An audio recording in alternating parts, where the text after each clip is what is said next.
તો hello friends, welcome back to my channel.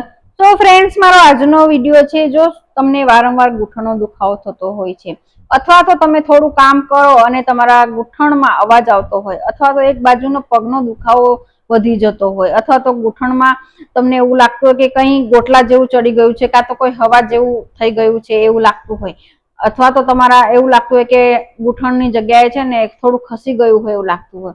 તો એના કારણો હું પહેલા જાણકારી આપું. તો આવું કેમ થાય છે? તો ઘણી વાર છે ને આપણને લાંબા ટાઈમનું કંઈક વાગી ગયું હોય, આમ ચાલતા ચાલતા તમને લાકડાનો સોફો હોય એ વાગી ગયો હોય, કોઈ પથ્થર વાગી ગયો હોય, અથવા તો તમે બાઇક પરથી પડી ગયા હોય, કોઈ બી કારણે પડી ગયા હોય અને ગૂંઠણના ભાગમાં તમને વાગ્યું હોય, અથવા તો ત્યાં તમને પહેલી ઈજા થઈ હોય, તો એ દુખાવો ફરી થઈ શકે છે.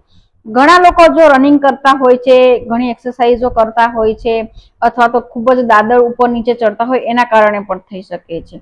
પછી ઘણી વાર જો તમારું વજન વધારે હોય ને, અને એ વજન તમારું પગ ના સહન કરી શકતું હોય, તો પણ તમને ગૂંઠણનો દુખાવો થઈ શકે છે. શરીર વધુ હોવાના કારણે તે જ દબાણ પડે છે આપણા ગૂંઠણ પર, એના કારણે પણ તમને આ દુખાવો થઈ શકે છે. પછી જો તમારી ઉંમર વધતી ગઈ હોય અને ગૂંઠણની વચ્ચેનું જે પ્રવાહી છે એ ઓછું થાય છે, જ્યારે ઉંમર વધતી જાય છે ને ત્યારે આપણું શરીર નબળું થતું હોય છે, અને શરીરના ઘણા બધા જે ભાગો છે, એ હાડકા છે, એ પણ નબળા થતા હોય છે.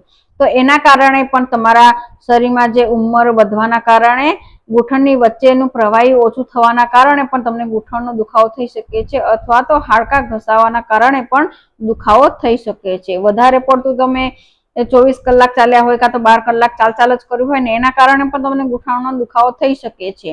અને તે જ દોડવાના કારણે તમે અચાનક જ વધારે પૂરતા દોડી જાઓ ને, તો પણ તમારે આ ગૂંઠણનો દુખાવો થઈ શકે છે. ખાસ કરીને મોટા ઉંમરની વ્યક્તિઓ હોય છે, એમને આ ગૂંઠણનો દુખાવો તો રહે જ છે, કારણ કે એમની ઉંમરની સાથે હાડકા જે મજબૂત નથી હોતા, અને એ હાડકા થોડા એ થતા જતા હોય છે, નબળા થતા જતા હોય છે, એના કારણે ગૂંઠણનો દુખાવો થતો હોય છે. પછી આગળ જણાવ્યું એ પ્રમાણે વાગી જવાના કારણે અને એ જૂનો દુખાવો પણ ફરી ઉપડી શકે છે. પછી વાના કારણે સાંધામાં સોજો અથવા તો ગઠિયા વાને કારણે પણ તમને દુખાવો થઈ શકે છે. પછી કેલ્શિયમની ઉણપના કારણે પણ તમારા હાડકા નબળા પડી જવા થાય છે, અને પછી તમને આ ગૂંઠણનો દુખાવો થઈ શકે છે.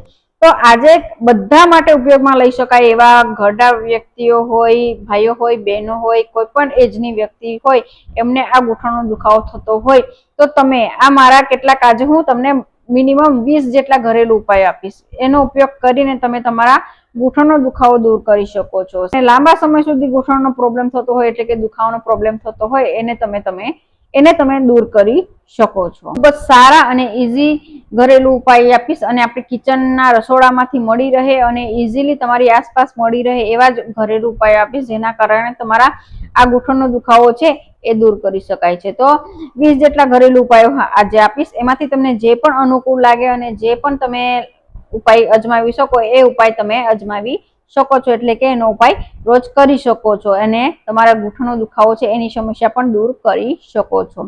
તો 1 ચમચી જેટલો મેથીના દાણાને રાત્રે સૂતી વખતે 1 ગ્લાસ જેટલા પાણીમાં પલાળી રાખવાના છે, અને સવારે બ્રશ કર્યા વગર ઉઠીને તરત જ આ મેથીના દાણાને ચાવવાના છે, અને સાથે જે પાણી છે એને પણ પીવાનું છે. એનાથી ખૂબ જ ફાયદા થાય છે. પાચનની સમસ્યાઓ થતી હોય એમાં પણ ફાયદો થાય છે, સ્કિનની સમસ્યા માટે પણ ફાયદો થાય છે, પેટની ચરબી ઓછી કરવા માટે પણ ફાયદા થાય છે, ગેસની સમસ્યા માટે પણ ફાયદો થાય છે. પછી છે હળદર અને દૂધ. રાત્રે સૂતા પહેલા ગરમ પાણીમાં હળદર નાખીને પીવાથી શરીરમાં આવતો સોજો છે ઉતરી જાય છે, અને ગૂંઠણનો સોજો થતો હોય એ પણ ઉતરી જાય છે, અને જો કોઈ નસ ખેંચાતી હોય એ પણ ઉતરી જાય છે, અને દુખાવો પણ દૂર થાય છે. તો માં એવા ગુણધર્મ રહેલા છે જે સોજો વિરુદ્ધ હોય, એટલે કે આપણને જો ખૂબ જ સોજો થઈ ગયો હોય, ફૂલી ગયું હોય, એવું કહેવા માંગુ છું, તેનાથી તમારા વિરુદ્ધ થઈ શકે છે, એટલે કે આદુની ચા પીવાની છે.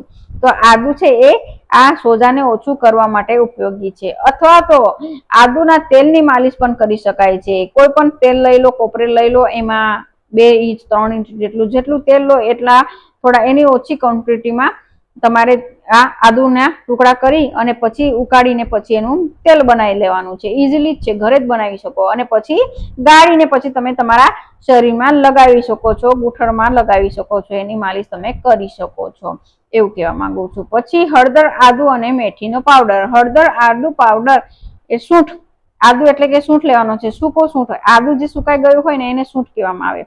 તો હળદર આદુનો પાવડર એટલે કે સૂંઠ અને મેથીના દાણાને સરખા ભાગે લેવાના છે, તેને પીસીને પાવડર બનાવી લો. સવાર સાંજ હુંફાળા ગરમ પાણીમાં આનું સેવન કરવાનું છે, રોજ 1 ચમચી જેટલું સવાર સાંજ.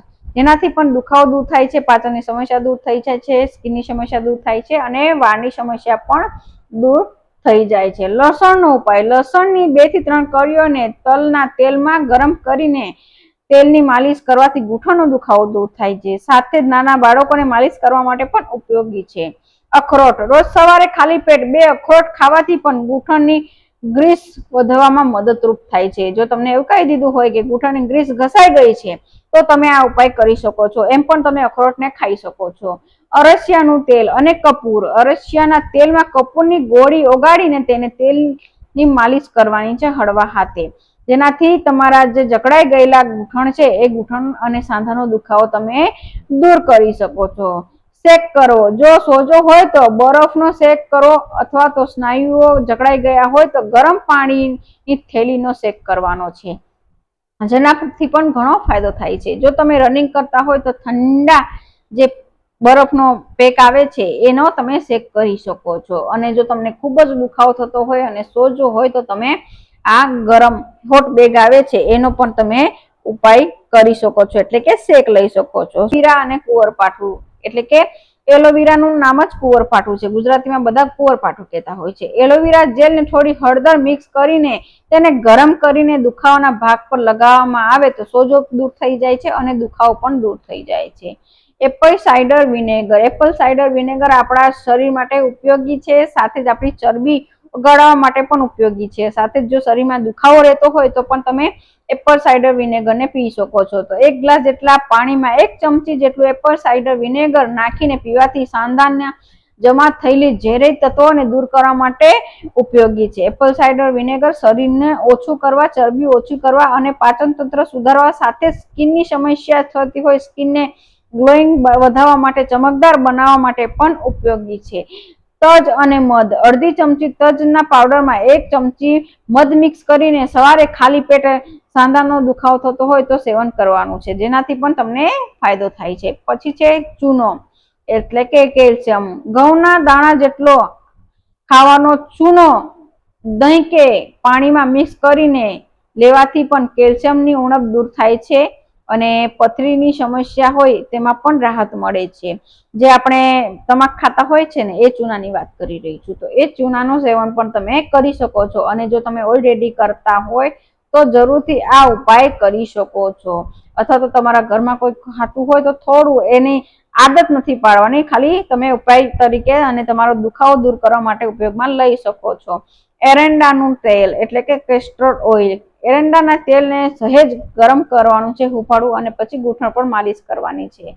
તો તમારું જે ફાઈબર ઓછું થઈ ગયું છે એ તો તમને ઘણો ફાયદો થાય છે અને તમારે જે જકડાઈ ગયેલું ગૂંઠણ છે જેમાં હવા ભરાઈ ગઈ છે અને કટકટ અવાજ આવે છે એ દૂર થઈ જાય છે. લીંબુનો રસ, લીંબુમાં સાઇટ્રિક એસિડ હોય છે જે યુરિક એસિડ જેવું ઓછું કરવા માટે પણ ઉપયોગી છે. સાંધાના દુખાવાના કારણે પણ આ સમસ્યા થઈ શકે છે. લીંબુમાં સાઇટ્રિક એસિડ હોય છે જે યુરિક એસિડને ઓછું કરવા માટે મદદરૂપ થાય છે. કદાચ આ કારણે પણ તમને સાંધાનો દુખાવો થતો હોય તો લીંબુનો રસનું સેવન કરવાનું છે અથવા તો લીંબુનું પાણી પીવાનું સેવન કરવાનું છે, જેનાથી દુખાવો ઓછો થાય છે અને તમારા જે ગૂંઠણનો દુખાવો છે એ પણ ઓછો થઈ જાય છે. અશ્વગંધા, અશ્વગંધાનો પાવડર દૂધ સાથે લેવાથી હાડકાં મજબૂત થાય છે અને સ્નાયુઓ પણ મજબૂત થાય છે. નિચુંદ પાન, આ પાન હું નથી જાણતી પણ મને ઘણા લોકોએ કીધું છે. આ નિચુંદના જે પાન આવે છે એ પાનને ઉકાળીને તેનાથી સૂકતા સાંધાને શેક કરવાથી તકલીફ દૂર થઈ જાય છે એવું કહેતા હોય છે. પણ એ ઝાડ પણ મેં આજ સુધી જોયું નથી. જો તમે જાણતા હોય તો જરૂરથી મને પિક મોકલજો અને કમેન્ટ કરજો. નવશેકેલું પાણી, શરીરમાં પાણીની કમી થતી હોય તો તમે નવશેકેલું પાણી પીવાનું રાખો, જેના કારણે જો તમારા શરીરમાં પાણીની જે ઉણપ હોય એ તમે દૂર કરી શકો છો. મેથી અને અજમાનો લેપ, મેથી અને અજમાના લેપને પીસીને તેનો ગરમ લેપ ગૂંઠણ પર લગાવવાથી દુખાવો દૂર થાય છે. વિટામિન ડી ની ઉણપના કારણે પણ ઘણા લોકોને ઘૂંટણનો દુખાવો થઈ શકે છે, હાડકાનો દુખાવો થઈ શકે છે, તમારા હાડકા નબળા થઈ શકે છે. તો દરરોજ સૂર્યપ્રકાશમાં બેસવાનું છે. સવારે મતલબ કે 7 થી 10 વાગ્યાના ગાળામાં તમારે બેસવાનું છે, અડધો કલાક અથવા તો 20 મિનિટ સુધી. તેમાંથી તમારા શરીરમાં વિટામિન ડી આવશે અને તમારા જે સાંધાનો દુખાવો હોય, શરીરનો કોઈ પણ ભાગનો દુખાવો થતો હોય એ ઓછો થઈ જાય છે. હળવી કસરત કરવાની, જે પણ તમને હળવી કસરત સારી લાગતી હોય એ કસરત કરવાની. અને જો તમે બેઠાડું જીવન જીવતા હોય તો અડધો કલાક ચાલવાનું રાખવાનું સવાર અને સાંજ. તેનાથી પણ શરીરમાં તાકાત આવે, ઘૂંટણમાં પણ તાકાત આવે, પગમાં તાકાત આવે અને આ સમસ્યા દૂર થઈ શકે છે. સાથે જ સ્ટ્રેચિંગ વાળી કોઈ એક્સરસાઇઝ આવડતી હોય તે પણ તમે કરી શકો છો. એ ના આવડતું હોય તો સૂર્ય નમસ્કાર કરવાનું રાખો, એનાથી પણ ઘણો ફાયદો થાય છે. તો કેટલાક આજે મેં 20 જેટલા ઘરેલું ઉપાયો આપ્યા ઘૂંટણ દુખાવો દૂર કરવા માટે. આમાંથી તમને જે પણ યોગ્ય લાગે એ તમે ઉપાય કરી શકો છો. તો ફ્રેન્ડ્સ, આ હતો આજનો વિડીયો ગમ્યો હોય તો જરૂરથી ફ્રેન્ડ ફેમિલી સાથે શેર કરો અને મારી યુટ્યુબ ચેનલને સબસ્ક્રાઇબ કરો. સાથે ઇન્સ્ટાગ્રામ પેજને પણ ફોલો કરો અને સાથે ફેસબુક પેજને પણ ફોલો કરો. તો ફ્રેન્ડ્સ, આ હતો આજનો video. Thank you for watching my video.